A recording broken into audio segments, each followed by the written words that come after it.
You're listening to the Packernet Podcast Network.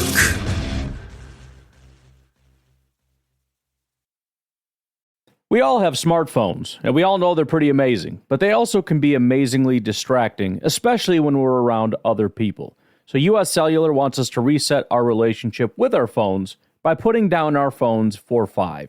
That's right, a company that sells phones wants us to put down our phones. And to see what we find, learn more at uscellular.com/built for us. You're a podcast listener, and this is a podcast ad. Reach great listeners like yourself with podcast advertising from Libsyn Ads. Choose from hundreds of top podcasts offering host endorsements, or run a reproduced ad like this one across thousands of shows to reach your target audience with Libsyn Ads. Go to libsynads.com now. That's LIBSYN ads.com.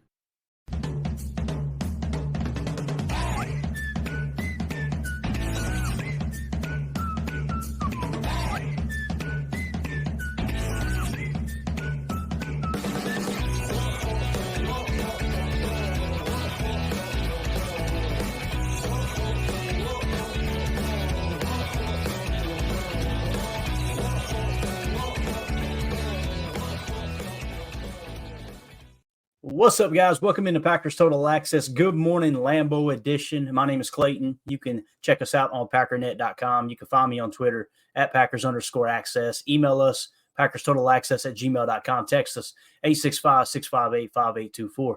Doing alongside Jacob in Wisconsin, here to talk a little Packers this morning. Jacob, how'd we sleep last night, bro? You all rested up, ready to go? Honestly, no. I had to close last night. I got home at like midnight. And I can't fall asleep. And then I wake up because I'm an old man at like 5 a.m. for no reason. And then I just walk around just looking at my yard and my grass and be like, you better stay off of there. You know? Exactly. So I turned into Clint Eastwood. There you go. Great movie, by the way. What an awesome movie. Get off my lawn. Yeah. My favorite when the big bad guys, kind of approach him, he acts like he's got a gun. Yeah. Like no chill whatsoever, man. Those guys were like, all right, this is a different cat here. Yeah. But yeah, great. What was it called? Gran Torino or something like this? Gran Torino. That's a great movie. Yeah, great really movie. good movie. Yeah. So what I thought we would do this morning is talk a little Packer salary cap to the next level. Yesterday we kind of set the stage. During this dead time, that's the time to get this stuff out of the way. Is talking about the future salary cap situation. You got to kind of lay the foundation for, okay, here's how the cap looks this year, being 2024. And then what does it look like next year? Obviously, you got 2 or 3 contracts that I think are going to be pretty important decisions on the Packers' future, with at the top of the heap being Jordan Love. So we're going to kind of break all that down and how the market looks. And we got kind of a little updated look now as far as, with Jared Goff's contract hitting, is that going to be a comp? Most people are saying, no, don't even try to comp that to what Jordan Love's contract's going to be. I think I tend to agree with that more than disagree, but there's going to be some other numbers that we can look at as well. But first things first, I wanted to do this real quick. Matt Schneidman put a tweet out that says, I think the Packers go 12-5. My reason and more takeaways from their 2024 schedule.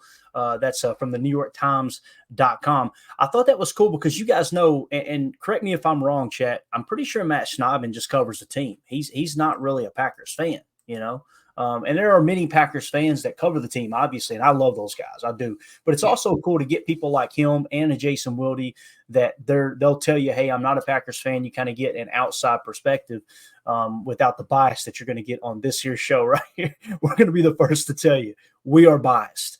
And it doesn't mean we sugarcoat everything, but we're always going to come from the standpoint of we are Packer fans, and we're not going to hide that, right? So it's kind of why the channel's called Packer Fan Total Access, but that's a story for another day. I think we hit a home run there, actually. But what do you think about him saying that the Packers could go 12-5 here? At least that's his early predictions, because I know we kind of talked about it the other day, Jacob, and pretty exciting stuff, man. Well, if you guys remember, that was my exact quote. I was trying to pull that up for the year. So, I have to believe that Matt Schneidman is probably the most brilliant man that's ever walked the earth, because he's me, right? So, no, I realistically, and I tried, like we talked about, when we went through the schedule, we were trying to be realistic. And we went through and we're like, we got to drop a game here. We got to drop a game there, to the point even where, like, I think you and Tim got to like week 13. You're like, there has to be more losses here. So like, we got to figure out where those are. Exactly. The thing is, when you crunch these numbers in the offseason, it seems so easy to be like, well, that's a win, that's a loss. It's just, it kind of goes back to that strength of schedule debate where it's like, that's last year's results that we're going off of, which I think even Ryan on his podcast said, like, that's such a stupid metric to use. Like, I don't dictate what I'm going to do today because of what I did yesterday necessarily. You know what I mean? Like, you can build off what you did yesterday, but it's not like, oh, I'm going to be great today because I had a great day yesterday. Like, that's not how it works. So that being said, I think that, 12-5 is a very realistic, and would be an amazing, I'd have to, obviously, I think, what would that be? Maybe a 2 seed, 3 seed at the least. I would imagine so. It depends on obviously how the rest of the conference shakes out, but yeah, as you look at the schedule here, again, typically what I do by the time we get to training camp is I'll give you a floor and a ceiling. That's how I like to predict. I don't like to go, here's the exact number of wins the Packers are going to have. If you guys remember last year, I said somewhere between 6 and 10 wins. If we win less than 6 games, Matt LaFleur's probably on the hot seat. And that's just a wild take for being one of the youngest teams in the league. But and then, with 10 being kind of the ceiling, like, hey, if everything goes just about perfect for the Packers, I could see them pulling out 10 wins. I think they finished with 9 wins. So this year, when we went through and kind of picked the schedule, Emilio said 13-4. You said 12-5. Tim said 14-3, and I finished 13-4. So it's pretty cool, man, that you had the lower record of everyone. And that's still, man, that's a great prediction there. You know what I'm saying? So, I could see. I like to wait until training camp to give my final, hey, here's the floor, here's the ceiling. But on the surface, to me, this looks like it's going to be somewhere between 9 to 13 wins is what I'm thinking. Floor 9 wins if Jordan Love stays healthy, of course, and the ceiling be somewhere around 13. So it's going to be a fun season. And again, they've got to put together, and they're not going to sneak up on anybody this year, Jacob. Last year we talked about it going into the year, man. Hey, we are the underdogs. Let's embrace that role. We're not underdogs this year. People have got us on their radar, man. Yep. Right here, Gene Dent says the same thing. Last year we went from hoping for a playoff spot. This year we're hoping for a Super Bowl. Great time to be a Packer fan. I agree with that completely. Eric wants to rain on our parade and says, what happens if we go 5-12? Well, if we go 5-12, Eric, I'm just going to tell you, buddy, the post-game shows are going to be epic. Still tune in. It's going to be a whole lot of Jacob just looking away from the camera. Yeah. It'll be a whole lot of me with an uncomfortable giggle going, I don't know how I don't even know what to do here. And Tim will be on camera like this. Tim will be dead inside. And Emilio will be saying something like, he can block. He'll be trying to find some kind of positive. So regardless of how they finish this year, it's going to be a lot of fun, man. It is. We're going to have a blast. We really got our feet under us as a show last year. The channel obviously blew up. We're still trying to understand the rules on YouTube. Obviously, if you guys watched the Michael Pratt Chalk Talk last night, the stream went completely down. Evidently, the video that we showed at the end that kind of tells his story, that was a third-party copyright. Now, they didn't hit us with a copyright strike, and YouTube was very nice about it. We appreciate them. They basically said, hey, look, you can't use stuff like that. The game tape, all that, you can use it, and it's a copyright, but we're allowed to use it, and any proceeds that's generated through any kind of advertisement or anything goes to the owner. But that particular one, that did kind of rub me the wrong way, Jacob, because it was an awesome story about Michael Pratt, and it was a great story that raised awareness for suicide in this country and across the world. And the fact that someone has rights to it, and it's like, no, we don't want them to see it unless we profit off of it. Man, that's kind of a bad look, dude. But it is what it is. That has nothing to do with YouTube. That has to do with obviously the owner of it. But yeah, it was a cool story. But nonetheless, what we did, guys, if that did get cut off, if you watched live, you got to see the Chalk Talk segment of Michael Pratt. But what I did was I cut out that last part and re-uploaded the video. So if you haven't seen the Michael Pratt Chalk Talk, just go to the videos on our page. There's only like 3 or 4 videos because we do everything live stream on this channel.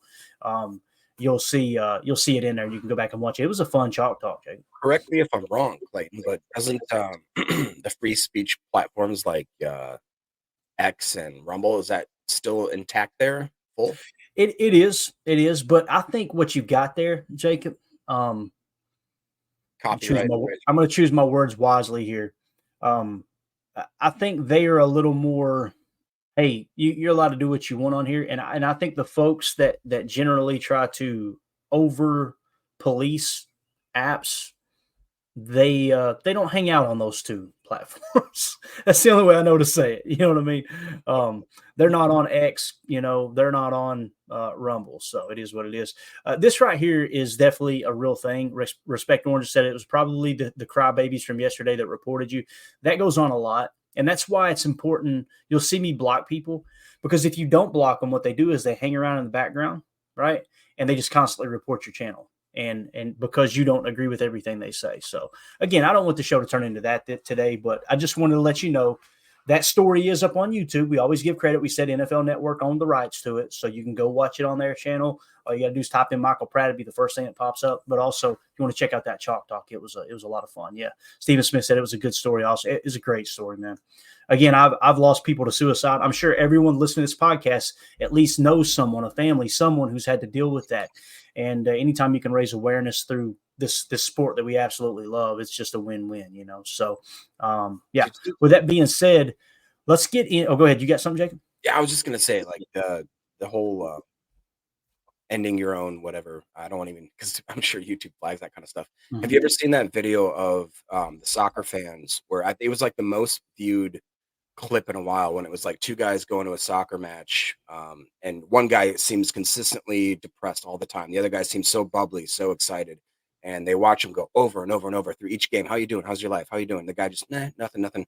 And then one time it comes back and the seemingly depressed man lays his other buddy's jersey down on the seat. And it was like the most viewed thing. And it's like, sometimes depression isn't the people you think it is. Sometimes the people that are smiling and strong. I think of my favorite actor of all time is Robin Williams. I mean, that guy, absolutely, yeah. Like that it broke my heart when I heard about that. So anyways, just check on your friends, Yeah, exactly. And you did a great job choosing your words wisely there, because there are words that will trigger through artificial intelligence, through AI recognition, that'll pause the channel. Hey, why are you guys talking about this type of thing? So yeah, we gotta choose our words wisely. You did great there. But yeah, it's important, like I said, just to raise awareness. Like you said, man, just stop being so damn mean to each other. That's the big thing. That's why I got so aggravated yesterday. It was because we're having a good time. Notice everybody gets along. And then you get a couple knuckleheads that you never see in here. They come in and stir it up. Like, we want to make sure everyone knows that, hey, look, that we're not going to tolerate it, man. We're here to get along, talk ball, have a good time. We've got our opinions. You've got yours. But when you hop in here and call someone a moron because they disagree with your opinions, then that's when we're going to have an issue, man. So nonetheless, though, let's talk 2025. Yeah, I always choose my words wisely. Of course you do there. Pull that back up one more time, Jake. I want to see his new profile pic. Just say, all right, get it off the screen. Eric Sutherland's in the house. That's all you guys need to know on the pod. Right? All right. So let's talk salary cap here a little bit, okay? And it kind of begins and ends with Jordan Love, right? It really does. So what we're going to do is start with the end in mind, with the whole Jordan Love situation, contract situation. And like I said, we'll get into the cap space from the team and all that. Let's start with, you know what? Let's go the whole team here first. Let's do that, and then we'll get into the quarterback stuff. Is that cool with you, Jacob? Yep. I think that would be the easier way to handle it. And then as we get into the free agent aspect of 2025, we'll jump into the contract comps. But so when we look at the Packers salary cap situation here for 2025, the Packers are not in the league in cap space as it sits right now. The Packers have $62.4 million. Now, keep in mind, this is projecting an estimate of $273.3 million salary cap. Okay. That's kind of how that comes into play. That could be a little higher. It could be a little lower. Like, obviously last year, what they projected was way under because all the media money hit and it ended up jumping like 30 million or whatever it was. So the Packers are sitting at 62.4 million in cap space. Keep in mind, this is according to Spot Track. And of course, we know Spot Track and Over the Cap, two of I think the best sources. If you like Over the Cap over Spot Track, that's awesome. I prefer Spot Track. I've gotten used to the layout, how the site operates. I think they do a great job. But this number might be off a little according to Over the Cap. Nonetheless, 62.4 million, ninth most cap space in the league. If you go from 1 to 9 here, just to kind of show what teams have the most cap space, New England, $148.3 million in cap space. Say what you want about Bill Belichick. He left that organization in a great situation cap-wise, right? There was a way that he was operating for years there. They had the most cap space, although New England might have the worst record this year, right? There's a lot of chatter about that. So I think we would all agree New England Patriots, a bad team. They've got the most cap space. Second most cap space, the Washington Commanders. Obviously, another bad team. Number 3, the Pittsburgh Steelers at 94.8 million. I think that's kind of a team that's right there around 500, and maybe we'll see with the offseason moves they just made, depending on if Cam Hayward's holdout is a real holdout or if he's just kind of bluffing. He's holding out for a new contract as an interior defensive lineman there in Pittsburgh. I think he plays more of a 3-tech and a 34 front, if I remember correctly, but nonetheless, I think I could see them making the playoffs is the point there. 94.8 million, that's pretty impressive. Arizona Cardinals, I think we would all agree they're still not quite there yet, right? There's some problems there. I'm not sold on Kyler Murray. I haven't been since day one. He just, to me, he doesn't act like a leader. I mean, you see CJ Stroud over in Houston. That dude's an absolute leader. You can see it's everything about that guy's makeup that screams leader. But again, wouldn't consider them a good team. Minnesota Vikings, 79.3 million. I think we would all agree probably not a playoff team this year. They could surprise some people though. Number 6, the Chicago Bears at 74 million. Probably not a playoff team, although the media is already on the hype train saying they're going to go to the Super Bowl, which absolutely cracks me up. You guys see the tweet I put out where I basically put up where mainstream media and a betting system had Mitch Trubisky as the MVP favorite. And then I put up the one where it was Dan Orlovsky and the ESPN crew talking about Justin Fields is an MVP candidate. And now I'm putting up the one from this year that's saying basically Caleb Williams is going to take these guys to the Super Bowl this year. It's every year these large market teams get kind of propped up by the media, right? And it's because they've got a bunch of viewers, a bunch of listeners in those big cities. There's a lot of money that rolls in as far as ratings. Number 7, Dallas Cowboys at cap space is 61.9 million. Not sure why that got kind of thrown off there. I may have sorted wrong. No. Yeah, it's weird. That's the only one that's not sorted right, isn't it, Jacob? You see that cap space there for Dallas? 61.9. Yeah. Not in order. Everything else is, though, right? Anyway, so Dallas, 61.9 million in cap space. I think they're a playoff team, obviously. The Dak Prescott situation could go even further south. He still doesn't have a contract. Detroit Lions, 63.5. That's a good team. I think we would all agree that's a really good team. And then the Green Bay Packers at 62.4 million. So the whole point of me listing those teams off is, and the Cincinnati Bengals right behind the Packers. If you look at those top 10 teams with the most cap space going into 2025, right? You've got 1, 2, 3, 4, 5 of those top 10 teams are playoff teams. It's pretty cool that the Packers are one of those teams. What do you think about that cap space there? Any thoughts that might trigger, Jake? Yeah, I mean, it kind of, like you said, tells the tale of how well the front office has kind of organized our budget and our talent and all that kind of stuff. And like you said, it's a little bit interesting. You basically don't see a playoff team until 7, 8, 9, 10, right? So, and those organizations, I don't think Dallas is that great at managing their money, but I think they're just in a good position this year because they've really got nobody left on their team, it seems like. One thing that strikes me as a little bit interesting is it looks like average age. They got that listed. Arizona, are they taking us over for the youngest team? They've got us listed at 25.8. They got Arizona at 25.6. Sure looks like it, doesn't it?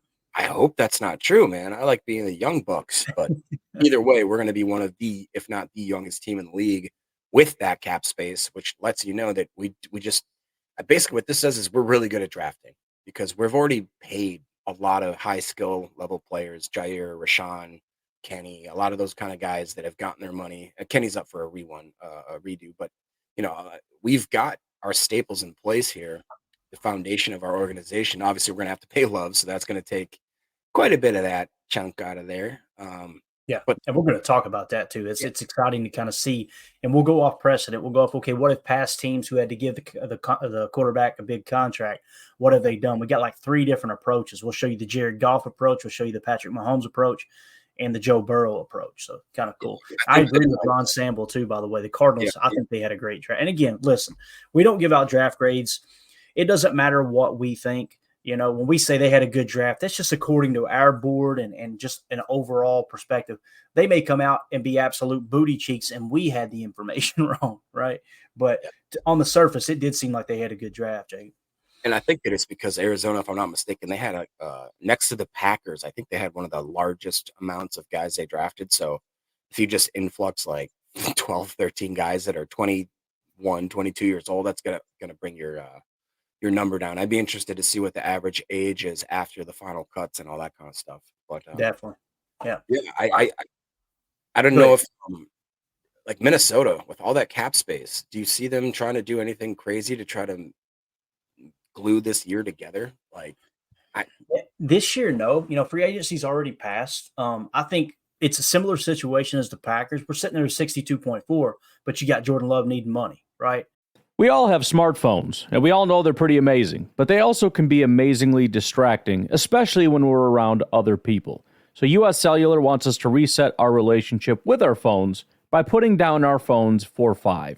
That's right, a company that sells phones wants us to put down our phones. And to see what we find, learn more at uscellular.com/built for us.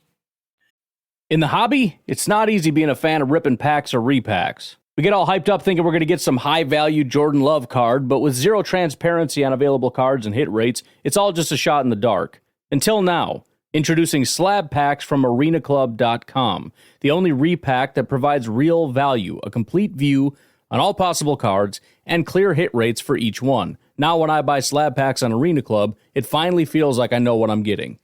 And honestly, the best thing for me and my son is the fact that we're kind of novices into this. When I walk into a card shop with my son, and a card says it costs $40, kind of just taking his word for it that that's a good value. So I appreciate the transparency on grading, as well as just getting excited about seeing what you could potentially get. Right now, you can get 10% off your first purchase by going to arenaclub.com/packdaddy. Wow, that's crazy offer. 10% off a $400 slab pack. That's $40 right there. Anyways, that's arenaclub.com/packdaddy for 10% off your first purchase. You're a podcast listener, and this is a podcast ad. Reach great listeners like yourself with podcast advertising from Libsyn Ads. Choose from hundreds of top podcasts offering host endorsements, or run a reproduced ad like this one across thousands of shows to reach your target audience with Libsyn Ads. Go to libsynads.com now. That's LIBSYN ads.com. You're a podcast listener, and this is a podcast ad. Reach great listeners like yourself with podcast advertising from Libsyn Ads. Choose from hundreds of top podcasts offering host endorsements, or run a reproduced ad like this one across thousands of shows to reach your target audience with Libsyn Ads. Go to libsynads.com now. That's LIBSYN ads.com.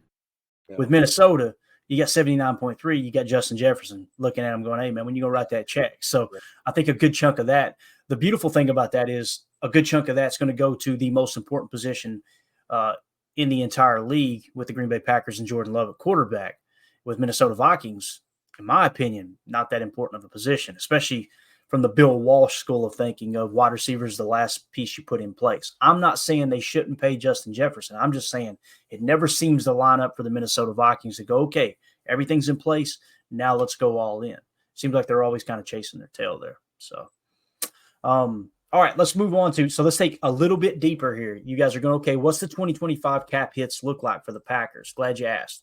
Probably going to be hard to read. I'm going to try to explain it to you guys here. Can you see that okay, Jacob? Is that good enough screenshot? Yeah, got to kind of squint a little bit, but I could screen share the Spot Track website, but there's so many ads that run and they've all got sound that you guys would it would be impossible. So what I'm going to do is I'm going to actually sign up for a membership there so we can kind of have access to it. I'm also going to reach out to them too and see if there's anything we can do to help promote their website.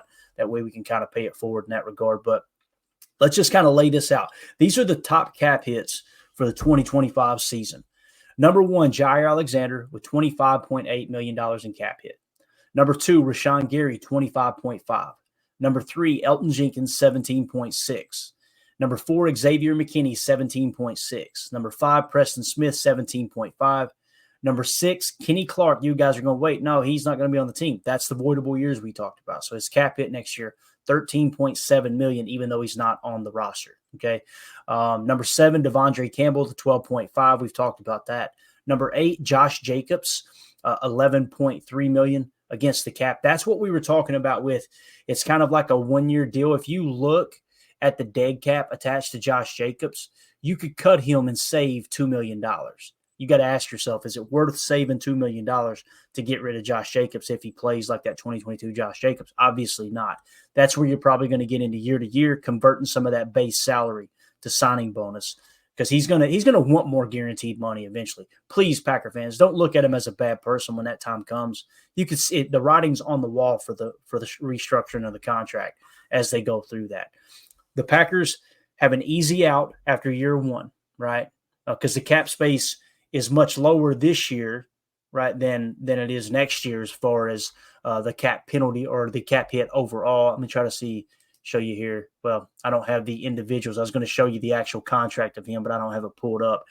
Much less cap hit this year than next year on Josh Jacobs. So, all right. So let's see here. Where were we at? 9th on the list, Keyshawn Nixon at $6.8 million. Number 10 is Jordan Love at $5.2.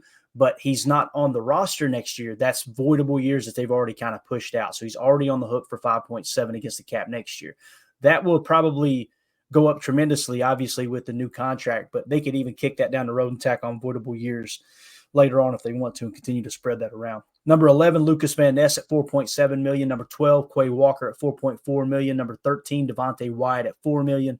Number 14, Christian Watson at $2.9 million. That's why I giggle at the people that cut him. He's injury prone. It's like, bro, do you understand how little he's getting paid for someone who can really tilt the field when he is healthy? Like, what are we talking about? Luke Musgrave, $2.3 million. Jaden Reed, your leading receiver last year in yards. And then also don't forget the production on the ground too, running the ball on those jet sweeps. $1.9 million against the cap. Number 17, Sean Ryan, $1.6 million. Number 18, Tucker Kraft, $1.5 million. Number 19, Marshawn Lloyd at $1.3 million. Number 20, Romeo Dobbs. You talking about bang for buck, Jacob. $1.2 million for Romeo Dobbs. Zach Tom, $1.2 million. I'm trying not to grin. You could probably hear it in my voice. Kobe Wooden, $1.2 million. Tyron Hopper, $1.1 million. And then Matthew Orzik, who's going to have some competition at the long snapper position this year at $1.1 million. So what sticks out to you there as far as the cap hits in 2025, bro?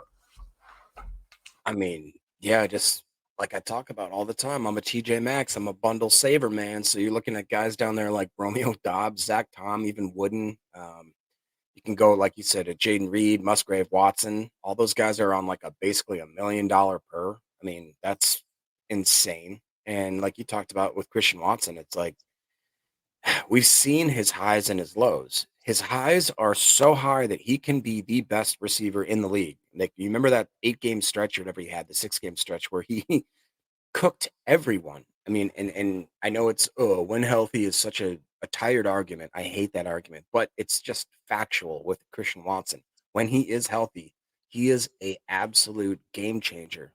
The way he stretches the field, the way that, like, you have to account for him doing an end around, doing a go, like anything that he does, he's so fast, he's so twitchy, and he has the skills to take the ball. He's got the yak, he's got all that kind of stuff. Like, you do have to game plan for him if he's healthy. If he's not healthy, it stinks. But it sounds like he's done a lot of work in the offseason with that kind of stuff. And it is interesting to see some of these rookies sneak up there, like Marshawn Lloyd, Tyron Hopper up there. You know what I mean? Right around the likes of guys like Zach Tom and above Romeo Dobbs. It's like, okay, all right, well, we're getting some discount deals here. Absolutely. Paul Robertson said that, he said, yeah, there it is. TJ Maxx and Ross, those my stores. There you go. Morning, Coach Lynn in the chat. Good to see you, buddy. Good morning to Jen Wright as well. Good to see you in here, Jen. Hope you're having a great morning. All right, let's see here. Let's move on to now the big question, right? The big question mark here is Jordan Love. And we've talked about it a little bit. And a lot of conversation about Kenny Clark's cap number. I hate to be the bearer of bad news. Many people were saying, yeah, after we showed the actual cap hit ranking yesterday, it's like, he is a little overpaid there. I hate to be the one to break that to y'all, but it jumped out to me too. Like, man, I hope he comes out and just absolutely crushes it this year, Jacob. Because again, I love the dude, man. And maybe him being in a 34 front with that 2-gap, majority of the time being a 2-gap scheme, maybe that was the issue. But when it comes to pressure rates, when people say, man, no, but he's a great pass rusher, and you look at the pressure rate, he's 89th in the league. It's like, what are we doing? Like, this is what production are we actually paying for other than him being a great leader? Yes, you can't deny that. He's a great human being. I think he's got all the physical tools. Let's just hope it all gets unlocked here this year. Because, again, does it show? Yeah, it shows their age here.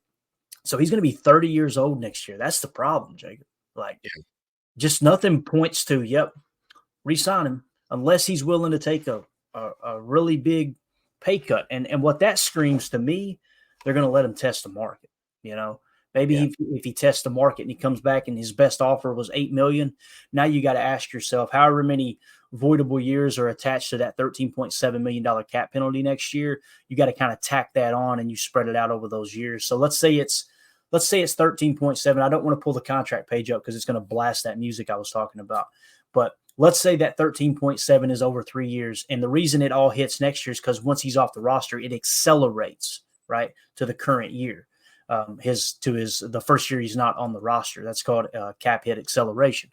So if you get to 13.7, let's say the Packer, his best offer was he went out and someone said, hey, we'll give you $10 million fully guaranteed for 1 year. Okay. The Packers come back and go, okay, we'll give you 1 year fully guaranteed for $11 million. Okay. So if you do that, essentially the way that would work is tack on 1 more year. You've got the 3 voidable years. They won't accelerate because he's still on the roster. You extended him. So it would basically be $24 million spread out over 4 years. So if you do the math there, it's from a cap hit allocation.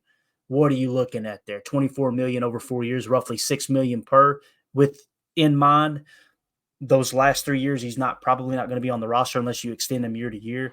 Kenny may hit the market though, Jacob. And that dude somebody may jump up there and go, no, we'll give him $25 million for 2 years. You know, that could happen.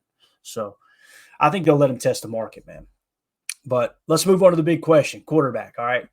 Let's talk about, there's 3 aspects. Really, there's 2 aspects to contracts, right? Especially when it comes to big contracts like quarterbacks. You've got the average per year, and then you got the guaranteed money. Okay, let's talk about the guaranteed money here. And I'm going to drop our logo down if I can find it real quick. So these are the top quarterbacks in the league sorted by practical guarantee. Okay, you've got guaranteed at signing and then practical guarantee. Basically, the team can't really get out of that guaranteed money unless the player agrees to basically, you know, at a later date, no, I'll take a pay cut type thing, which none of us expect that to happen. So your practical guarantee is really what you want to go off of. At the top of the list is Joe Burrow, okay, 26 years old, 5-year contract, $275 million for an average salary of $55 million. But again, the practical guarantee, $219 million, all right, with $146.5 million guaranteed at the signing. All right. Number 2, Justin Herbert, 25 years old, 5 years, $262.5 million. Average annual salary of $52.5, with the practical guarantee being at $218.7 million. Number 3 is Lamar Jackson in Baltimore, 26 years old, 5 years, $260 million, $52 million annual per, $185 million practical guarantee. That looks like a little bit of a deal to me out of all these right off the bat. Talking about a 2-time MVP, Jacob, and he's getting less guaranteed money. And keep in mind where the contract started, 2023 for all 3 of those guys.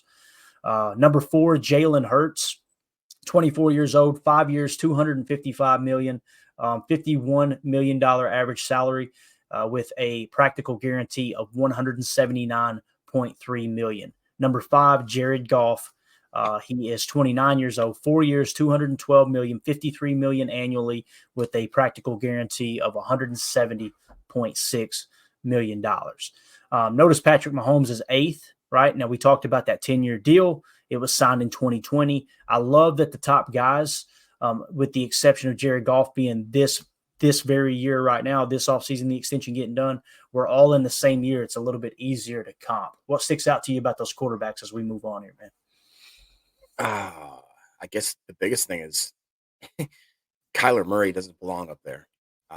Looking at that list, I don't see that as – it seems like they put all their eggs in that basket, and this year will tell all. But I just don't see him in that grouping there. Jared Goff has shown that he's a really good plug and play quarterback, and obviously we talked about how he got kind of shipped away from LA, and they said good riddance to him. Hurts and Jackson and Herbert. Herbert is one too that I kind of scratch my head at. Like, the guy's obviously has talent, obviously is very, very good. It's just where do I see Jordan Love fitting into that mix? It's hard to say. It is tough because we talked about. I hate that we don't have a clear. After the years of sitting, after the flashes in preseason, after the flashes in the regular season, when he gets maybe a game or two or a start here and there, or he gets to finish a game, or then we get to a season where it's like half the year he's booty cheeks, and the other half he's the best quarterback we've seen in years. Like, it's just it. After all that time, we're still there, and I people that are on the fence about Jordan Love, I can't hate on him for it because we just don't know enough still, and I hate that. I hate that. Acknowledging that. I'll tell you a great real-time case study too. Jalen Hurts. They just signed him, and then he had a bad. I want to say a bad year. He fell off a little bit last year.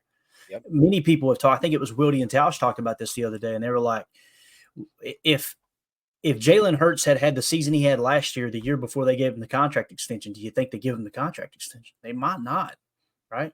And it kind of goes even more in depth with Jordan Love. If Jordan Love's second half of the season would have been like the first, if they were flipped, we'd probably be sitting there having that conversation rather than, hey, this guy's going to absolutely break the bank.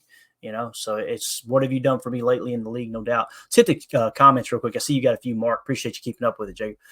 Doug in the chat said Watson's combined 2 season numbers are still near the top of his rookie class. They absolutely are, man. He actually has more touchdowns than any other wide receiver in that class. Yep. And again, the injuries are frustrating. I get it, man. There's no one more frustrated than Christian Watson. I guarantee you that. But the people that were screaming, cut him, bench him, this and that, he's, it's like, what? Calm down. We got a lot of production out of this dude. A lot of production. Prince in the chat said both Clark, age, and Slayton fit will be interesting decisions next year. D-tackle could be a 2025 draft focus. Bingo, Prince. And that's why we do these type of exercises. Because it kind of sets the stage, which I'm excited about the college football podcast we're going to do this year too on this channel. It's going to be geared around the Packers. What prospects are we watching? Here's some games to watch for this weekend with a little Wisconsin Badgers talk in there too, because we got a lot of those fans in here. So I wanted to kind of set the stage with the quarterback guaranteed money. Now let's back up a step and look at the Packers free agents. Okay. So these are the Packers that are set for free agency in 2025. At the top of the list, Kenny Clark. All right. His previous average per $17.5 million. You guys know how the cap hit falls, though. Much, much higher than that, right? He's 29.6 years old as it sits right now. He's going to be an unrestricted free agent. Number 2 on the list, Jordan Love, 26.5 years old. $13.5 million was his previous average annual value. All right. Eric Stokes, number 3 on the list, 26.2 years old. His average annual was $2.9 million. All right. So obviously, if Eric Stokes would sign on the dotted line for a 3-year deal worth $3 million per, and say a guarantee of $6 million where you get out of the 3rd year fairly easy, I'd be okay with signing that. I just think that he's going to warrant more than that on the market, and it's going to be hard for the Packers to justify matching that. Maybe they can get a deal done. Maybe we get in a training camp and you look up and Eric Stokes gets signed and it's incentive-based and it's really a Packers-friendly deal. That would be absolutely awesome because from a player standpoint, too, he's kind of betting on himself if the Packers come up and they offered him, hey, we'll give you 3 years, $9 million total with incentives that boost it to $12 million, and we'll give you $6 million guaranteed, Eric Stokes has got to make a decision. All right, is it worth it to take that $6 million guaranteed, or should I try to gamble here and go into the offseason and risk getting hurt again and not getting any guaranteed money and be playing on a minimum contract moving forward in another city, right? Those are the things you've got to kind of toss around there. Number 4 on the list is A.J. Dillon, $2.7 million. Corey Ballantyne, $2.1 million. Josh Myers, $1.3 million. Eric Wilson, $1.3 million. Greg Joseph, the kicker, they just signed, obviously, $1.2 million. That's something we're not talking about a lot, too, man. I'm eager to see if Greg Joseph can beat out Anders Carlson. If he does, stash Anders Carlson on the practice squad and then let him continue to work with Rich Bisaccia there on the practice squad, get a little better. Maybe you can upgrade the kicker position. I know a lot of people, and rightfully so, they're not completely sold on Greg Joseph. The numbers are pretty similar, if I remember correctly. Christian Welch, $1.2 million. Andre Dillard, the free agent signing this year, $1.1 million. Tyler Davis, your boy there, Jacob, $1 million flat. Robert Rochelle, $1 million flat. Zane Anderson, 197. What's that? He can block. He can sift, no doubt about it. The amount of times that you rolled your eyes on that sift block breakdown was hilarious. It was all you. I don't care, Clayton. I'm tired of hearing about him sifting. This one's interesting here. Tackle Caleb Jones. I didn't realize he was a restricted free agent next year, if this is accurate from Spot Track, which means he'll probably be back. They'll make him an offer as a restricted free agent. And then if a team counters that offer and they beat that offer, depending on the amount of money they put on him, they'll have to give up a draft pick. Okay. So, like, for example, when we signed Yosh Nijman the year before last, we signed him to a $4 million restricted free agent deal, right? A tender, meaning if a team came and signed him, they would have to offer him a little bit more than that money or equal to that money, and then we would get a second-round pick because that number was so inflated. So I don't know all the restricted free agency tenders, and they probably change from year to year along with everything else like in this world with inflation. Him being restricted, they can offer what they think he's worth. And if a team thinks he's worth more than that, then we'll get a draft pick out of it. Essentially is how that works. TJ Slayton, unrestricted free agent. Then Emmanuel Wilson, Daniel Whelan, Jonathan Ford, Zion Gilbert, Aaron Mosby, and Alex Magoo are all exclusive rights free agents. What I've learned, if the Packers see them valuable, they'll be back. They have control over them, basically. They have exclusive rights to them. If they don't like them, they'll cut them. So I expect all those guys to be back in some kind of fashion, whether they do end up trying to stash them on the practice squad or they end up cutting them in training camp. I think they'll probably go ahead and trigger that exclusive rights free agent there. So obviously the big ones that stick out here, Kenny Clark, Jordan Love, Eric Stokes. I think everybody would agree, unless A.J. Dillon's willing to take the same amount of money he took this time, the Packers are probably ready to move on from him, seeing that Marshawn Lloyd got drafted. But what sticks out to you, Jacob? Oh boy. I still have really big hopes for TJ Slayton. Like you guys know, I love the late rounders. Caleb Jones is another guy. Royce Newman, where was it in the chat? Somebody said, was it Eric? Of course it's Eric. Eric says Newman should pay the Packers $3 million to release him. Oh, Rolls Royce. We had such hopes for him so early. It's such a tragic situation. He played pretty good his first year starting, man. It was like, hey, we found us one here, I think. Yeah, he really did. I like what 2-0 for this says. So I don't like Royce. He got that fake mullet. Oh boy. What describe for me in the chat 2-0 for this what a fake mullet is. I need to know, man, because I'm from Kentucky. It's the mullet capital of the world. I don't know what a fake mullet is, but I guess the fake mullet to me is when the pretty boys try to pull off the mullet. It's like, bro, you know your heart's not in it. Come on, you're driving a Lexus and you still live with mommy and daddy, and you got a mullet. That's a fake mullet. I need someone. Have you ever experienced turbulence on a flight and wondered why? And you can see all the terrain around you. You've got no issue with visibility or anything? No, everything's PG. Maybe you've sat on the tarmac for hours wondering why your plane isn't moving. Well, we're outside here. They're saying the ramp is closed. They won't let us park because of Air Force One. Listen in on the conversations between pilots and air traffic controllers on the Air Traffic Out of Control podcast. 512 Whiskey declaring an emergency. There's smoke in the cabin. I need to make a landing right now on 31 left. We have the most interesting, wild, and funny ATC recordings you will ever hear. Check out Air Traffic Out of Control wherever you listen to your favorite podcasts.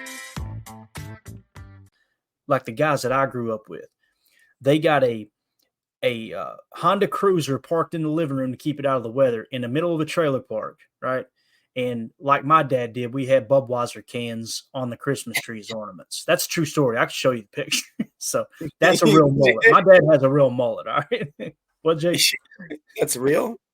Wait, was No, this your that's a real. You call me anything you want, but don't call me that. I always think of Joe Diffie when I see that cat, man. Go ahead, Jacob. I'm sorry. See, this is what happens when we focus on the chat. We get off the damn rails every time. Go ahead. No, I just was wondering, like, I've seen, like, it's usually like preppy hockey kids that are rocking the mullet now, you know, like off of daddy's money, they're getting that mullet. I just, like you talked about, man, I lived in the South for a while. You knew a true mullet when you seen them. They walk in and they got a big belt buckle or, you know, like a cutoff, and tell you what, they take good care of that. Here, Ron Sample explained. He said, I think a mullet is fake if you wash the oil out of it. God, I love our listeners. All right. So that's how free agency sits. Anything you want to add to that page before we go back to the quarterback position now and kind of break this thing down? Not really. I mean, it does. Yeah, I don't know, man. Eric Wilson, Greg Joseph, Christian Welch. Dillard is an interesting one. Like, I'm still wondering if he's going to make the team. If he does make the team and they can get like a resurgence of his career, which has been pretty booty cheeks, like that would be such a good move, wouldn't it? To just grab a guy that it's like the Rasul Douglas, the Devondre kind of line of that thinking. Like, maybe we just grab a guy that people threw out with the trash and can make something of him. If that's the case, we got him at an unbelievable deal. So I don't have a lot of high hopes for that, but just a little, for instance. Absolutely. All right. So back to the quarterback position. Let's talk about the comps here. You guys remember we talked about the guaranteed money, right?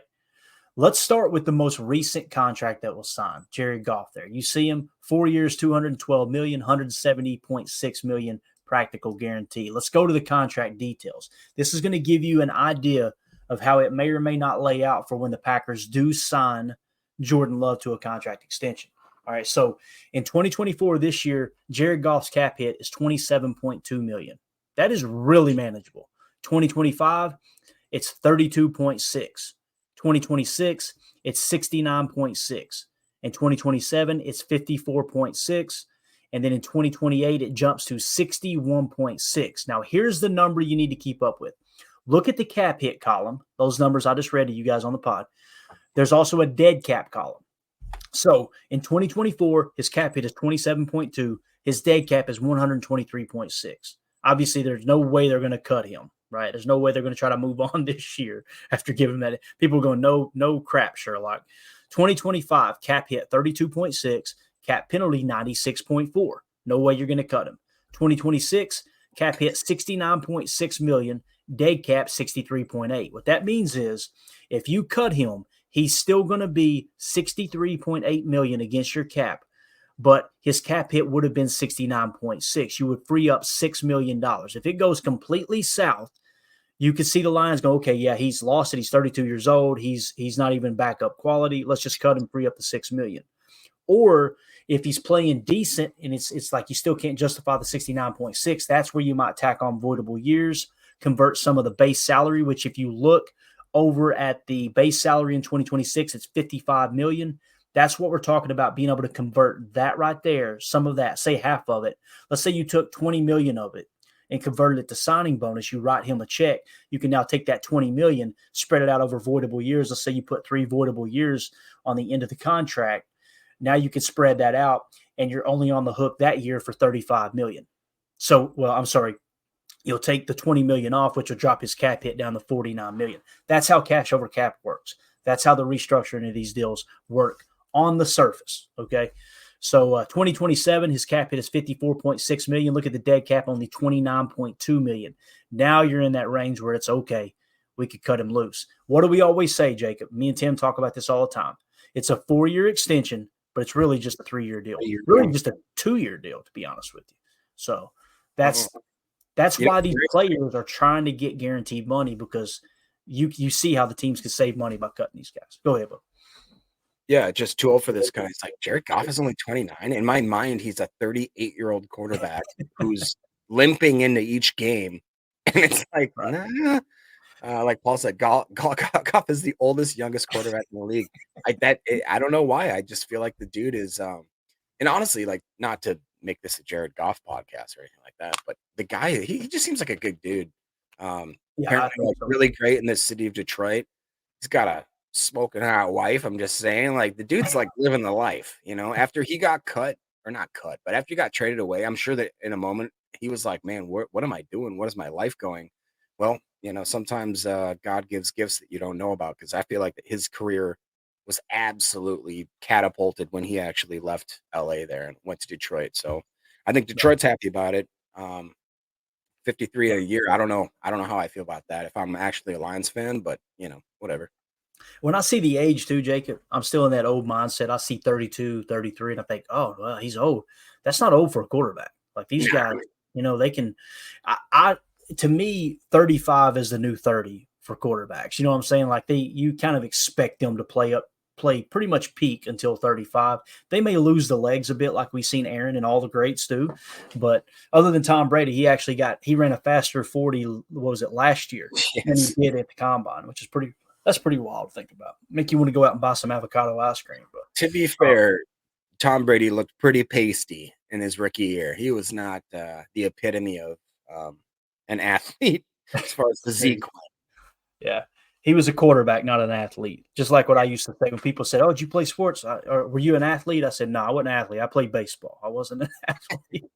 So, all right, Patrick Mahomes, you ready for this one? Look at the difference in these contracts. Look at Jared Goff's. Take a good mental image of it, right? 4-year extension, 5 years overall on the deal here. Look at Patrick Mahomes, bro. Good Lord. So, obviously, from 2020, and he's technically on the books through 2033. Just wild. So, let's just start in 2024. Patrick Mahomes' cap hit, $37 million. His dead cap, $113 million. 2025, his cap hit jumps all the way to $66.2 million. Dead cap, $77.8 million. 2026, it's $68.6 million. Dead cap, $29 million. So, okay, you can start getting rid of them. These are the things I don't understand about this contract. We'll just go through his cap hit real quick, and I'll explain what I mean. 2026, cap hit is $68.6 million. 2027, it's $64.8.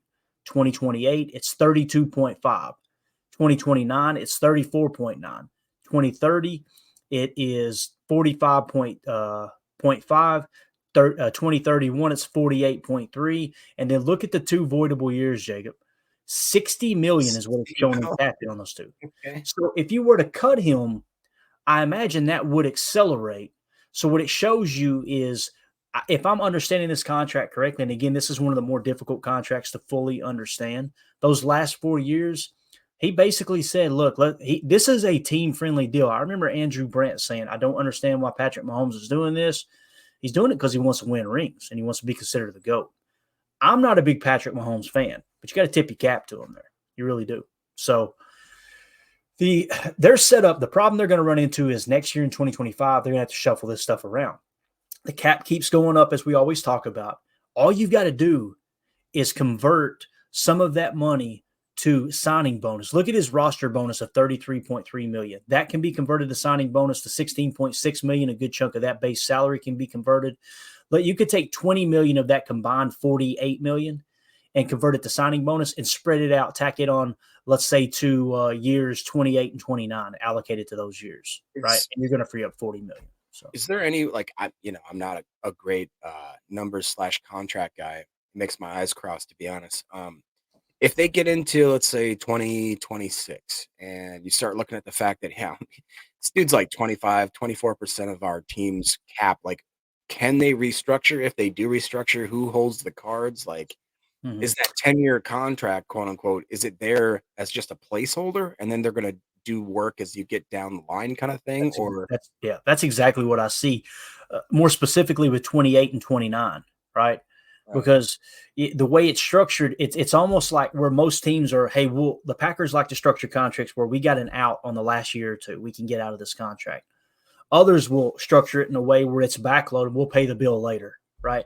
This is like, it's such a long placeholder that you've got a little break in the middle. It's almost like, yeah, look, we'll make sure that we try to start absorbing some of that cap hit around 2025, 2026. But if the window's still open and we need some money to fill a void and try to win another championship, the 13th championship, however many they've got, then we can just slide it down into those two placeholder years of the 28, 29. It's almost like there's checkpoints throughout this contract, but it's such a long contract. That's the way I'm reading it. I could be wrong, though. So, all right, let's move on to Joe Burrow. So you've seen the Jared Goff contract, right? 4-year extension. We talked about it. You've seen the Patrick Mahomes. He's got a 32-year deal. And then here comes Joe Burrow, one of the more recent ones. Joe Burrow is kind of the happy medium in between those two. Now you see the red numbers already. There's placeholders in place with 3 voidable years on the backside. So starting in 2024, his cap hit is $29.7 million. The dead cap is $154 million. In 2025, the cap hit is $46.2 million. The dead cap is $105 million. In 2026, it's $48.2 million cap hit. Dead cap's $49 million. 2027, the cap hit is $52.2 million. The dead cap is only $28 million. 2028, cap hit is $53.5 million. The dead cap hit is only $15 million. 2029, $68.5 million is the cap hit. Dead cap of only $2 million flat. 2030, $9 million cap hit.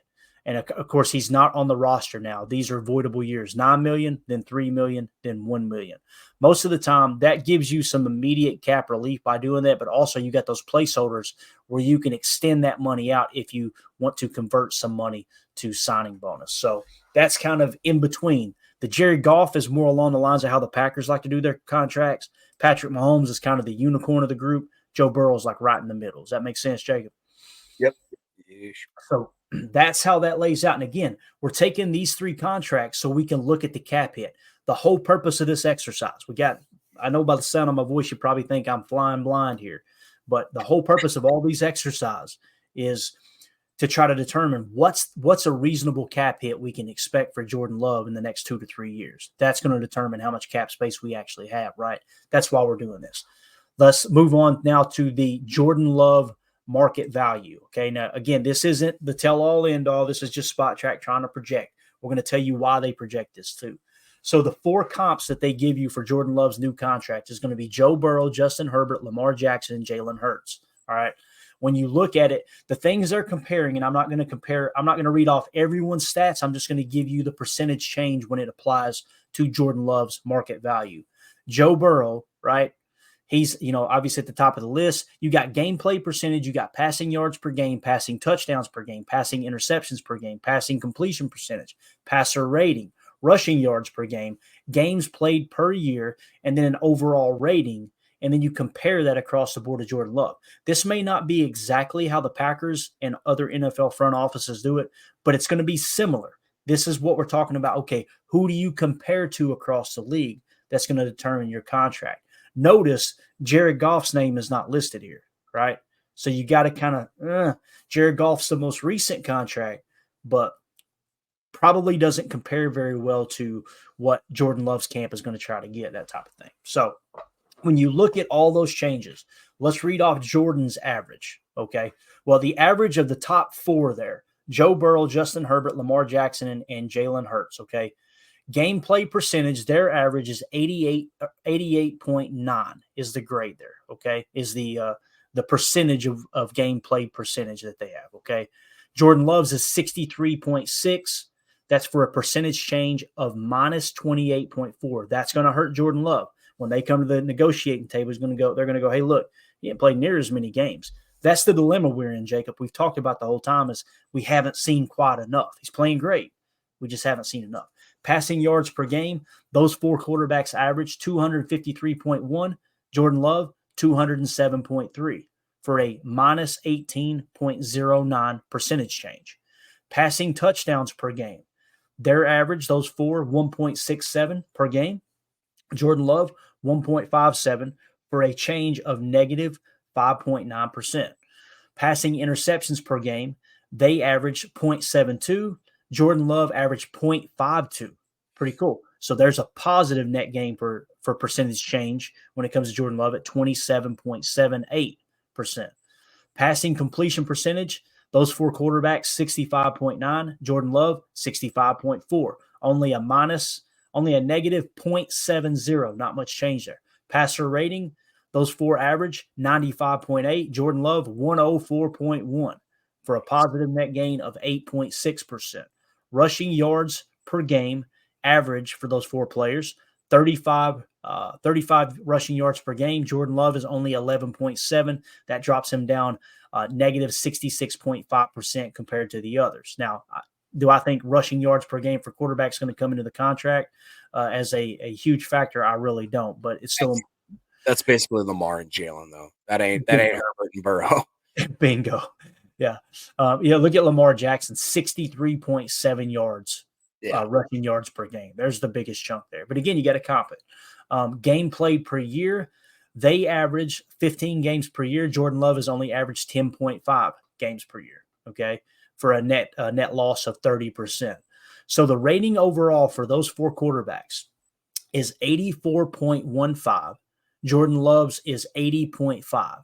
So the percentage change, he loses 3.9% off of those top 4 comps. Right, the median prime percentage change of minus 5.99%, and average prime percentage change of minus 13.03%. That brings his calculated market value to 4 years, $191.5 million, with an average salary of 47.8. That's just overall contract. That's not the guaranteed money. So if you want to look at the guaranteed money and go, what's a true comp? We just talked about those 4 players. What I'm going to do is talk about Patrick Mahomes. I'm going to talk about Joe Burrow and Jared Goff since he was the most recent one, okay? So let's look. Actually, we've got the guaranteed. Never mind. Let's just do that. Let's go top 4 guaranteed. This is what Mulugeta is going to go for, Jordan's agent. He wants more guaranteed money for his client. So the top 4 are 219, 218, 185, and 179, with the most recent being Jared Goff. That's actually going to help Jordan Love, I believe, at $170 million.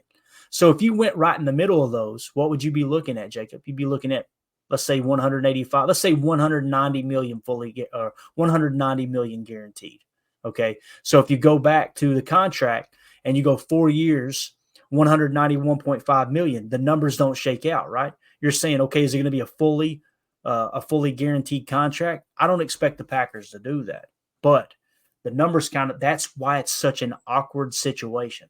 That's why when Goody talked about it back a couple of months ago, he said it's going to be a complicated contract to get done. Not that they can't figure out the numbers, that they've never worked it. We don't know what we're going to do. It's complicated because Jordan's camp is going to come in and go, nah, man, we deserve 190 million guaranteed. Goody's camp's going to come in and go, hey, look, the comp suggests 4 years, 191. Are you saying it should be 100% guaranteed? There's only one player in the league at the quarterback position that got a fully guaranteed contract. His name's Deshaun Watson. And the only reason it's fully guaranteed is because the Cleveland Browns are morons. That's why. Real quick. That's a perfect intro here. Deadfish just actually said something about that. Mm-hmm. I've looked that up too. I was trying to figure it up why he wasn't on there. You know what I think it is? And cue up the conspiracy music. But yeah. This is right now Jacob's alley. So the thing that I come up with, Deadfish, is because you notice that everyone across the league, they're like, when you look at the league's front office, when you look from the owner standpoint, you notice how they just pretend like the Deshaun Watson contract doesn't even exist. Doesn't exist. Nobody's negotiating quarterback contracts based off of Deshaun Watson. They looked at that and went, hey, look, they're a bunch of idiots over there. We're not doing that. And, that's where the players union got a little bit butthurt, and they were like, well, this is collusion then. If all the owners, right, are agreeing that we're not going to do a contract like that, then that's collusion against our players. Now, that's called business owners doing business owner things, going, hey, look, just because one knucklehead does something stupid doesn't mean we all have to fall in line. We control this whole outfit here. We own the teams. It had to be do something else with their life. It had to be the Browns that made that kind of decision too, right? Like, it's just that was such. I mean, obviously you take all the things even off the table, the massage table, if you will. That was just a stupid signing. Like, it was just why I wouldn't do that money for Tom Brady. Like, it didn't exist at that moment. Like, I don't know, man. I am dumbfounded as to why, like, the front brass of that organization were like, yeah, let's do this. Because you know why? You know why they did it, Jacob? Because he did not want to go there. He was ready to sign with Atlanta. And then Cleveland came back like, we need a quarterback. We'll make it fully guaranteed. Deshaun went, you know what? Cleveland's actually a beautiful place. It's a beautiful city. What a great landscape. Yeah, that's exactly what happened. So that Deadfish, I'm glad you brought it up because I had it in my notes to mention it, and I completely forgot. If you hadn't commented that, Jake, if you hadn't caught the comment, I wouldn't have mentioned it. Yeah, Deadfish says Kevin Costner never would have made that deal. So I think that's why it's not there. Look, I don't want to try to disparage Spot Track's name, but if Spot Track has a partnership with the NFL and they own and operate a business that works hand in hand with the NFL, sharing numbers and them laying these contracts out, probably not going to put that up there to put the NFL in an awkward spot going, hey, look, yeah, that's actually these guys are actually worth more than that. That there may be a little of that business behind the scenes. I don't know. That's strictly speculation, but that's the only thing I can come up with why Deshaun Watson's contract is not on the list. It's like it's that loud guy in the back of the room. You know, the loudest person in the room typically has the least amount to say.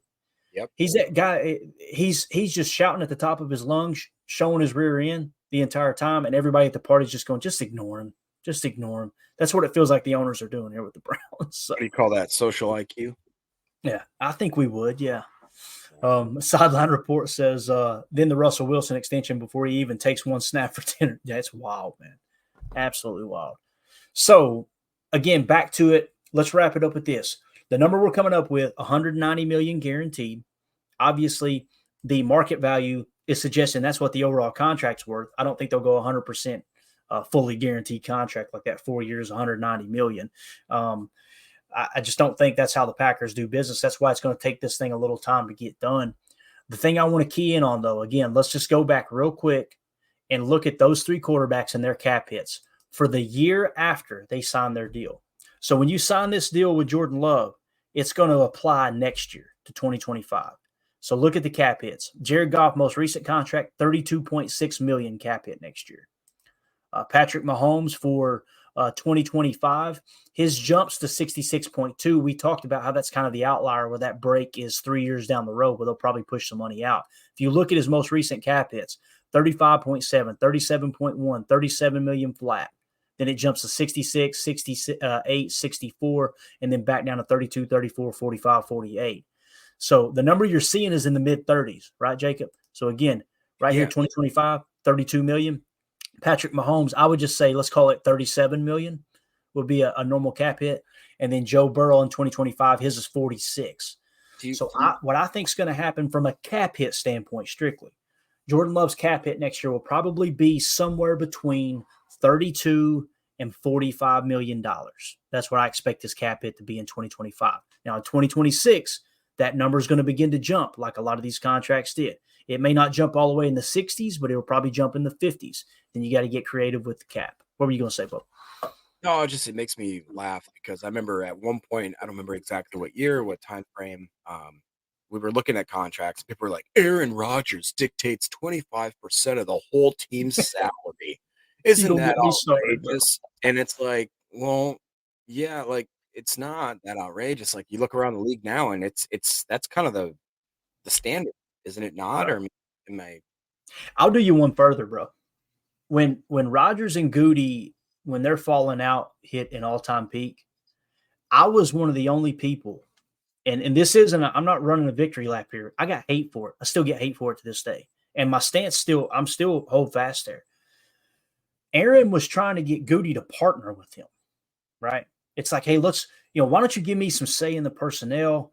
And in exchange, what Aaron is trying to do, and listen, Aaron has got I'm not an Aaron apologist. This dude's got a massive ego. When he thinks he's right, he is right. And I'm not going to listen to anyone else. That's how Aaron kind of operates. And I'm a big Aaron Rodgers fan. Right. But I think he went to Goody thinking, I'm the great Aaron Rodgers. Goody, look, let's partner up here. Let's work together on this, right? Go back to Sean McVay. What is Sean McVay? Why did they trade Jared Goff? He said, I wanted a partner, not a student. That's why they went and got Matt Stafford.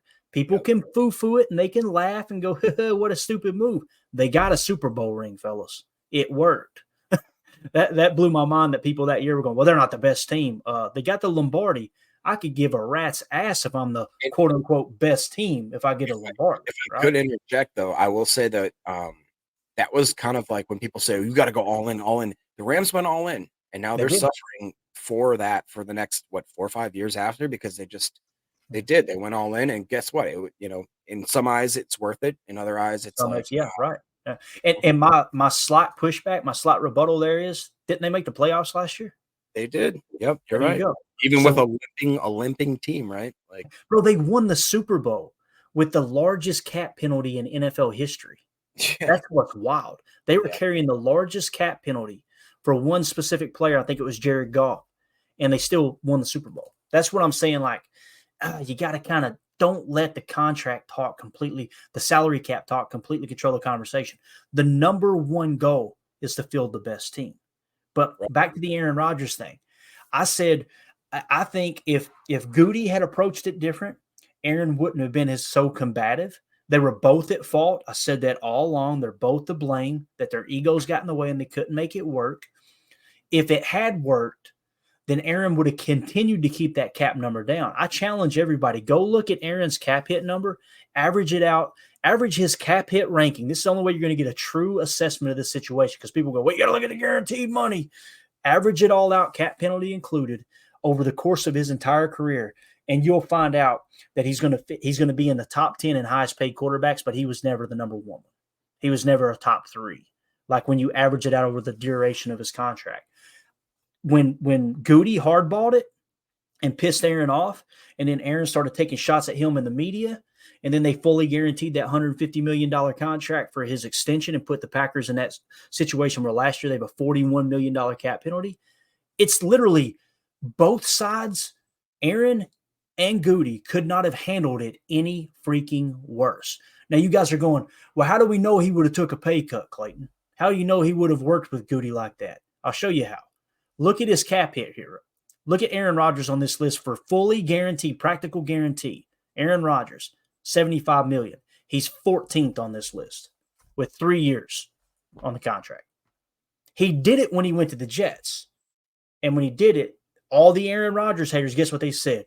Oh, of course he'd do that. He's just doing that to stick it to the Packers. No, he understands how the cap works. He was trying to work with Goody. He just let his brash attitude, personality get in the way. Again, both are at fault. I know that's not a popular opinion, because there's people that love to hate Aaron Rodgers, especially today in 2024, for reasons we won't even get into. And there's, on the other side, Aaron does no wrong and Goody is evil. The reality is, I think they're both good people. Their egos just clashed. That's essentially what happened.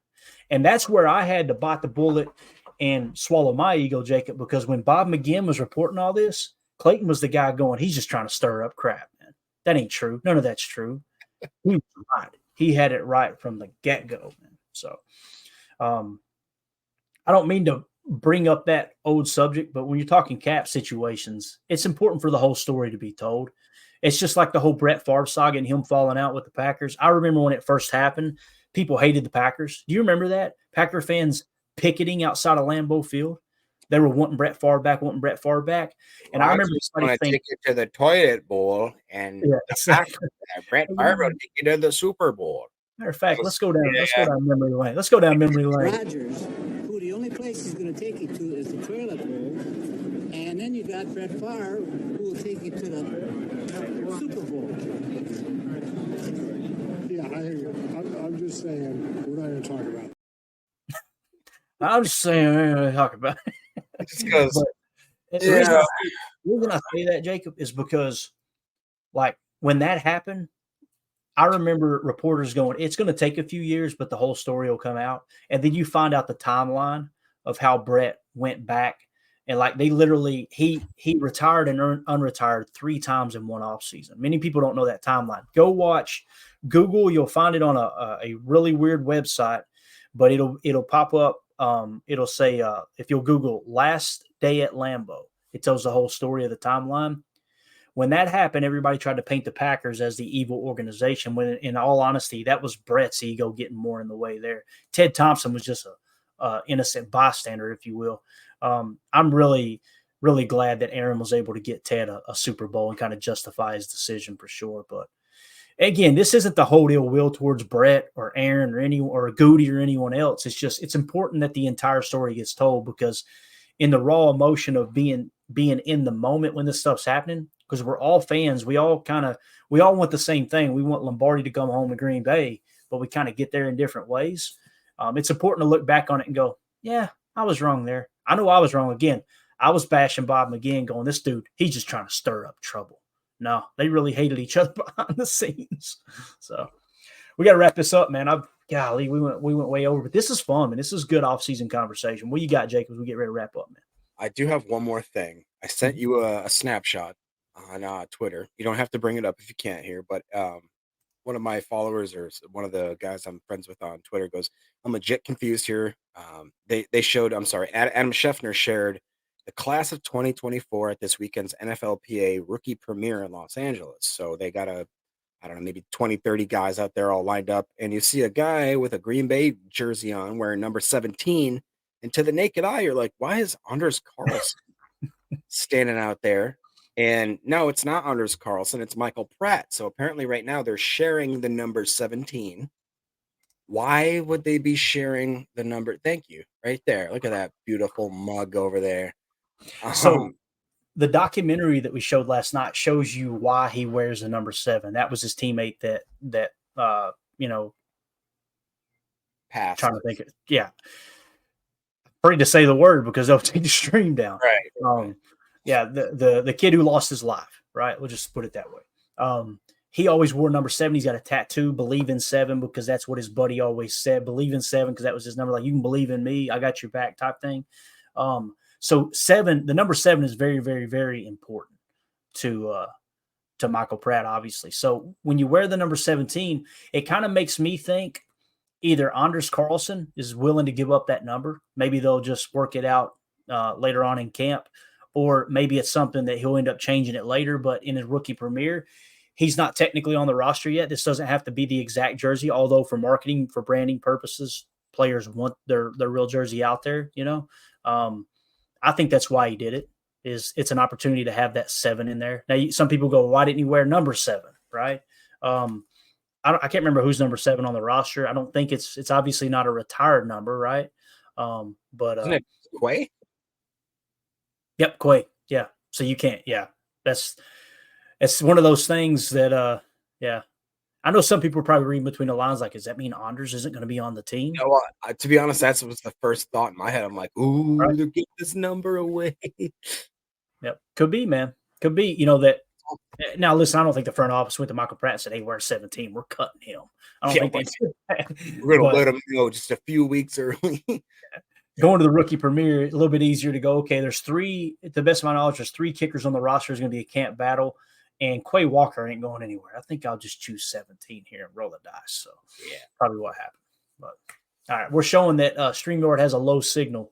So, we're going to get out of here. I know we got a bunch of people watching. If you guys would, before you go, hit that like button for us. It'll help boost the algorithm, help other Packer fans find this channel, find this content. We got 177 watching here in the offseason. Pretty darn cool, man, that we got this many people interested in offseason talk. So, we appreciate y'all hanging out with us for sure. Jacob, anything else, bub? Nope. All right. Okay. We're out, guys. A little bit of advice for you. All right, before we do leave. Wash your hands, wash your butt, man. That's it. That's all. It's allergy season. Wash your hands, wash your butt.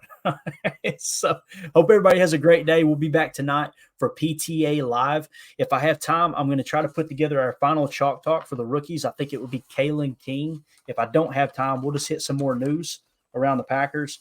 Again, that Michael Pratt video is up. It's not under the live tab. It's under the video tab if you want to go back and watch that chalk talk from last night. It was a lot of fun. He impressed the heck out of me. So there you go. We'll see you tonight. For those of you listening on the pod, thank you for making us a part of your day.